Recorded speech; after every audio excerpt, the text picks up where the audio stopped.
Caríssimos e caríssimas, você que está no WhatsApp, obrigado pela sua audiência, pela sua paciência. Você que está aí no YouTube, deixa o like, comente em nossa publicação. Eu sou o Daniel Nonato, obrigado a você pelo carinho, pela presença. Lembrando a todos e a todas que hoje, pelo dia que é, eu quero começar desse jeito aqui melhor, né? Pois é. Não vem que não tem, você diz que bateu em 10, eu bati em mais de 100. O muro de Berlim, eu saltei sem dar impulso. Campeão de judô, derrotei, joguei de bruxo. Depois eu fiz a barba, o mais forte samurai. E dei tantas pernadas que até hoje o homem cai. É, pois é. Não vem que não tem, você diz que bateu em 10, eu bati em mais de 100. É isso aí, meu amigo. Nem de funk eu gosto, mas hoje, 1º de abril, por que não, né? Batei um touro na Espanha com um soco supersônico, tive pena de bater.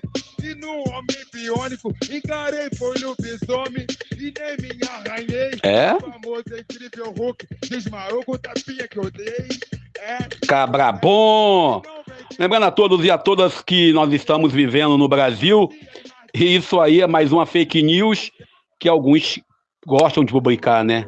Talvez hoje deveríamos mudar o nome para o Dia da Fake News, aonde, anos atrás, desculpe, nós tivemos aí o país tomado por golpistas que diziam estar libertando o Brasil de uma ameaça invisível chamada comunismo.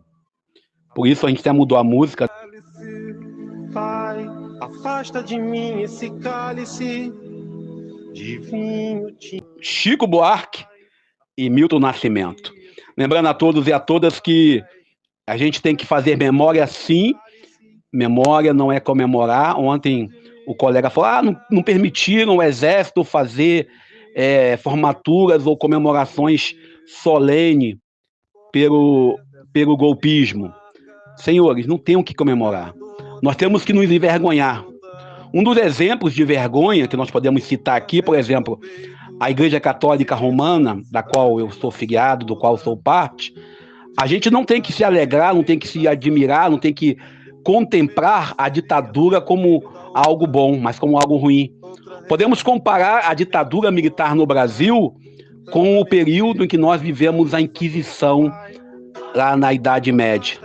Então a gente, ao olhar para esse momento da história brasileira, alguns dizem 21 anos, eu costumo dizer que são 25 anos, pois nós sabemos muito bem que os militares tomaram o poder graças ao apoio e à manipulação do povo, o que aconteceu em 2018, com as fake news postadas, e o 1º de abril, uma data muito forte, e os militares são tão assim malandros que eles mudaram a data do golpismo para 31 de março para não ficar presos à mentira. Então nós, que somos historiadores, eu sou formado em história, tá, povo?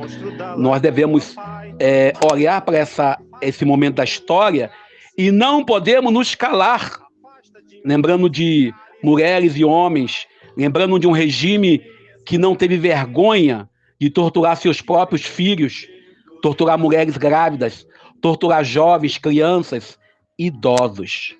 Então não adianta você que está do outro lado querer dizer que na década de 60, 70, 80 não tinha tanto bandido. Tinha, sim, só que os bandidos, muitas das vezes, e ainda continuam alguns, né, usavam farda e matavam e torturavam em nome do Estado, em nome de um ideal. Outro dia, um amigo que se diz cristão falou para mim que não vê a hora de colocar os comunistas todos em uma ilha e bombardear essa ilha com a finalidade de dizer para a gente, tipo assim, esse é o tipo de cristão que acredita num Deus de amor. Esse é o tipo de cristão que diz que a igreja é santa, mas é apenas para um grupo de pessoas que se dizem santas.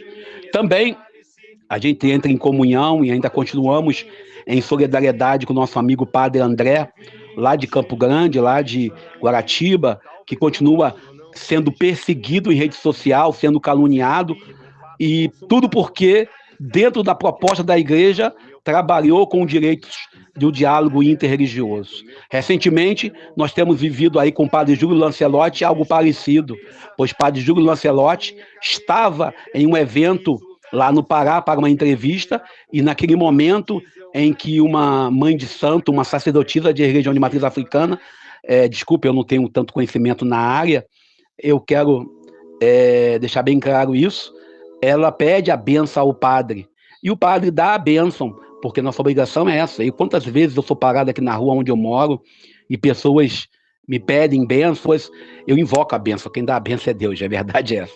Sempre é Deus que dá a bênção. Eu estou em casa, as pessoas vêm na minha casa pedir um conselho, pedir uma oração, e também pedir que eu abençoe, eu só invoco a bênção. E eu não sou padre, não sou diácono, e nem quero ser diácono, e tampouco eu tenho pretensão de ser padre hoje. Lembrando a todos ainda que Padre Júlio, ao receber a bênção dessa mãe de santo, está sendo condenado, está sendo criticado por um grupo de pessoas que se dizem mais santos do que o próprio Deus. A mesma coisa é o Padre André, aqui de Campo Grande. Um grupo de pessoas estão atacando o Padre André, só que por ser o Padre André e não o Padre Júlio Lancelotti, que está aí para o Brasil todo ver, ninguém fala nada. Nós queremos, em solidariedade com o Padre André, aqui de Campo Grande, com o Padre Júlio Lancelotti, com todos aqueles que são perseguidos pela ditadura do legalismo hipócrita que nós temos em nossas igrejas, em nossa sociedade. O evangelho de hoje, vou botar 3 minutos, o evangelho de João, capítulo 5, versículo 1 ao 16, nessa terça-feira, nós temos uma cena de um homem que está à beira da piscina para poder se curar. Muitas das vezes nós estamos à beira da piscina e Deus fala conosco, que nos dá a graça, e nós não o conhecemos. O homem, quando interrogado quem tinha feito a graça, ele apenas disse que não sabia quem era, mas alguém.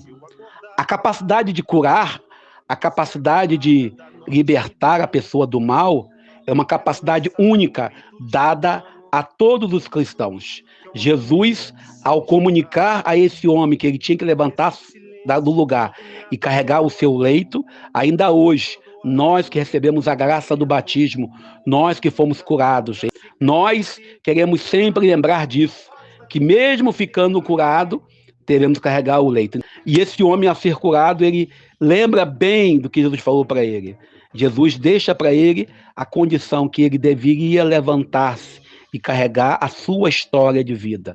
Nós não podemos esquecer a nossa história no Brasil que foi colônia, no Brasil que foi império, no Brasil que foi república, o Brasil que é nova república, o Brasil que foi ditadura e o Brasil que inspira e respira ainda hoje ar de democracia.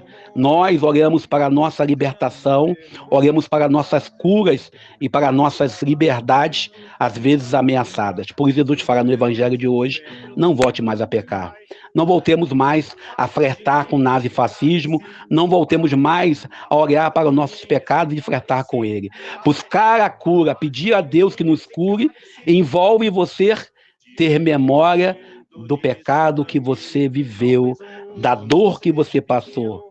Possamos nós, nesta data, 1º de abril, embora seja o dia da mentira, fazer memória de tantos homens e mulheres, uma memória de verdade, que sofreram e que lutaram pela democracia em nosso país.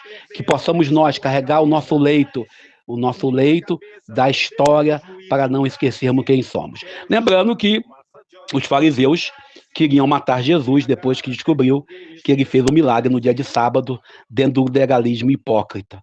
Possamos nós parar por aqui, celebrar, né, a nossa alegria, a nossa democracia, pedindo a Deus nos abençoe e nos ajude.